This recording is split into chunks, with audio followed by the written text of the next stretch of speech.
Good morning, students. Today we will study class 7 maths. In a previous class we have completed our chapter 5th and let's start today unit 2nd algebra. The name of the chapter is algebraic expression. आज हम अपनी unit 2nd start कर रहे हैं algebra और जिसमें unit का name क्या है, चैप्टर का हमारा एल्जेब्राइक एक्सप्रेशन नेम है. अब प्रीवियस क्लास में भी हमने इसका इंट्रोडक्शन रीड किया था एल्जेब्राइक एक्सप्रेशन में. जैसे कि अब हमारे पास पहले मैथमेटिकल ऑपरेटर्स होते हैं. ये देखो मैथमेटिकल ऑपरेटर्स क्या होते हैं, प्लस माइनस मल्टीप्लाई डिवाइड, ये सब क्या हमारे मैथमेटिकल ऑपरेटर्स है. अर्थमेटिक में हम राइट करते हैं 2 + 3 = 5 हो गया है. अब एल्जेब्रा में क्या होता है, जैसे हमारे पास हम कहते हैं x + y, ये कोई नंबर्स है, = z, यानी कि इन दोनों का हमने सम किया था वो z के इक्वल है. इट मीन्स x की वैल्यू क्या कुछ भी पुट कर सकते हैं हम. x की वैल्यू 2 भी रख सकते हैं, 3 भी रख सकते हैं, 4 भी रख सकते हैं. मीन्स इसकी वैल्यू क्या वेरी करेगी. वेरी का मतलब क्या होता है, चेंज करती है. ऐसे ही y की वैल्यू भी कुछ भी पुट कर सकते हैं, कभी 1 रखेंगे, कभी 3, कभी 4, क्वेश्चन के अकॉर्डिंग. तो उनका जो सम होगा वो z के इक्वल आएगा, वो वैल्यू z की आएगी. इट मीन्स एल्जेब्रा में क्या होता है कि जो ये नंबर्स होते हैं, जो हमारे सिंबल है, लेटर्स, ये वेरिएबल होते हैं, ये वेरी करती है इनकी वैल्यू. और अर्थमेटिक में क्या होता है, जो ये नंबर्स है ये फिक्स है, जो 2 है उसकी वैल्यू 2 ही रहेगी, वो कभी चेंज नहीं होती है. तो इनको हम बोलते हैं, इन नंबर्स को हम बोलते हैं कांस्टेंट, और जिसकी वैल्यू चेंज होती है उनको हम बोलते हैं वेरिएबल्स. और ये होते हैं हमारे mathematical operators, plus minus multiply और डिवाइड. अब हम डेफिनेशन रीड करते हैं एल्जेब्राइक एक्सप्रेशन की. डेफिनेशन क्या होती है, an algebraic expression is built up from constant variables and operation minus plus minus multiply and divide. Algebraic expression क्या होता है, कॉम्बिनेशन होता है कांस्टेंट और वेरिएबल्स का, जिसमें कांस्टेंट भी होते हैं और वेरिएबल होते हैं, और जो कनेक्ट होते हैं हमारे mathematical operator plus minus multiply और डिवाइड से कनेक्ट होते हैं. तो अब जब हम एक एक्सप्रेशन बनाते हैं, जैसे इसने एक एग्जांपल दिया 2x + 50, ये एक एक्सप्रेशन हमें दे दिया गया है. तो इसमें देखो 2 क्या है, कांस्टेंट है, x क्या है, वेरिएबल है. अब 2 और x के बीच में क्या है रिलेशन, मल्टीप्लाई का है, 2 × x है, प्लस सिंबल आ गया है, 50 कांस्टेंट आ गया है. तो इस कंप्लीट को हम क्या बोलेंगे, algebraic expression.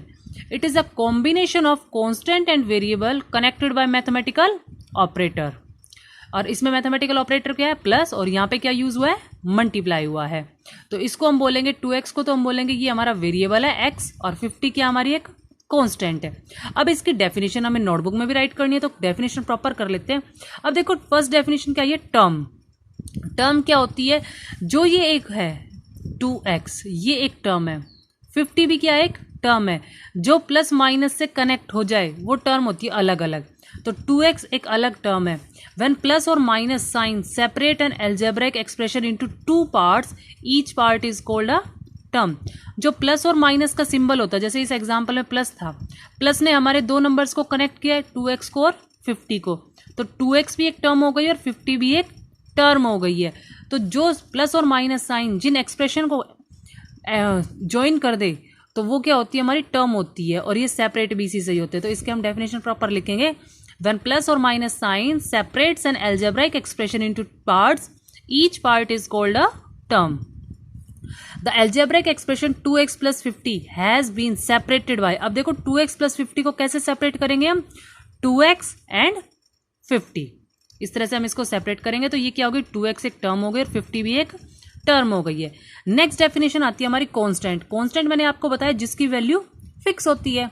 A term that does not contain variable is called a constant because it's value is always the same और कांस्टेंट. अब वो टर्म जिसकी वैल्यू हमेशा फिक्स होती है, वेरी नहीं करेगी, चेंज नहीं होगी, तो उसको हम क्या बोलते हैं, कांस्टेंट, क्योंकि उसकी वैल्यू हमेशा सेम रहनी चाहिए.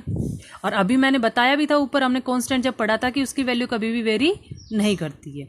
नेक्स्ट डेफिनेशन आती है हमारी वेरिएबल. वेरिएबल क्या होता है, variable is a symbol that represent an unknown number.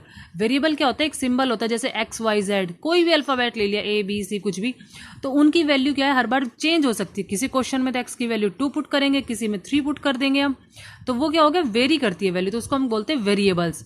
और it will be equal to a number but you do not know yet what the number is, और हमें नहीं पता होता वो नंबर एग्जैक्ट क्या होगा, तो उसकी वैल्यू चेंज हो जाएगी. और एग्जाम्पल में हम लिख सकते हैं ABC.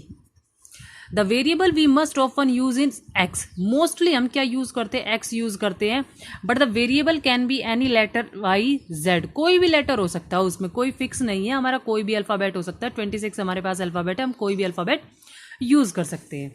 अब आगे आता है हमारा terms of an algebraic expression. Terms अभी हमने पढ़ी है, टर्म क्या होती है उसके अंदर, अ टर्म में बी कॉन्स्टेंट, वेरिएबल और अ प्रोडक्ट और a quotient number and a variable. Term क्या होती है, जैसे हमारे पास कोई एक एक्सप्रेशन दे दिया है 4xy minus 6yz square plus 10/7 x square Y. अब मैं कहती हूँ इस क्वेश्चन में मुझे टर्म्स बताओ, तो 4xy एक टर्म हो गई है, सेपरेट कर दिया, माइनस साइन से इसको अलग करवा दिया। ऐसे ही माइनस 6yz स्क्वेयर एक टर्म हो गई है, 10/7 x स्क्वेयर वाई स्क्वेयर भी एक टर्म हो गई। तो इसमें कितनी टर्म है इस क्वेश्चन में, हम रीड करें तो 1 2 3, इस क्वेश्चन में हम कहेंगे ये 3 टर्म है। और अगर आगे भी हम इसको डिवाइड करें, अब इस 4xy को अगर मैं फर्दर डिवाइड करती हूँ तो इसको मैं क्या लिखूंगी, 4 multiply x multiply by y, तो वो सब क्या हो जाएंगे, 4x और y हो जाएंगे इसके फैक्टर्स। अब देखो नेक्स्ट टर्म हमारी फैक्टर्स ही आ रही है। अब हम फैक्टर्स क्या कहते हैं, a term is a product of its factor. जब टर्म को हम आगे और ज्यादा डिवाइड करते हैं तो वो क्या बन जाते हैं, फैक्टर्स। अब हमारे पास एक एक्सप्रेशन दिया हुआ है 5x square Y minus 6y square X square plus 8y, ये एक एक्सप्रेशन है। अब हमने इसके टर्म्स को सेपरेट कर लिया, 5x स्क्वेयर वाई अलग कर दिया, minus 6y square X square और 8y। अब इन टर्म्स को तीनों को हमने फर्दर डिवाइड करवा दिया, 5x स्क्वेयर वाई को हमने क्या लिखा, 5x x और y, x को हम 2 टाइम लिखें क्योंकि इसकी पावर 2 है, minus 6y square X square है। अब y स्क्वेयर का मतलब क्या है, 2 टाइम्स y, एक्स स्क्वेयर का मतलब भी क्या हो जाएगा, 2 टाइम्स x, तो हम उसको राइट करेंगे माइनस 6y x x। तो ये क्या हो गए, सारे फैक्टर्स हो गए, टर्म के फैक्टर। और 8y को क्या राइट किया, 8 और y, ये सब इसके फैक्टर्स हो गए होंगे। आई होप आपको यहाँ तक समझ आ गया होगा। ये सारी डेफिनेशन आपको नोटबुक में राइट करनी है। Thank you.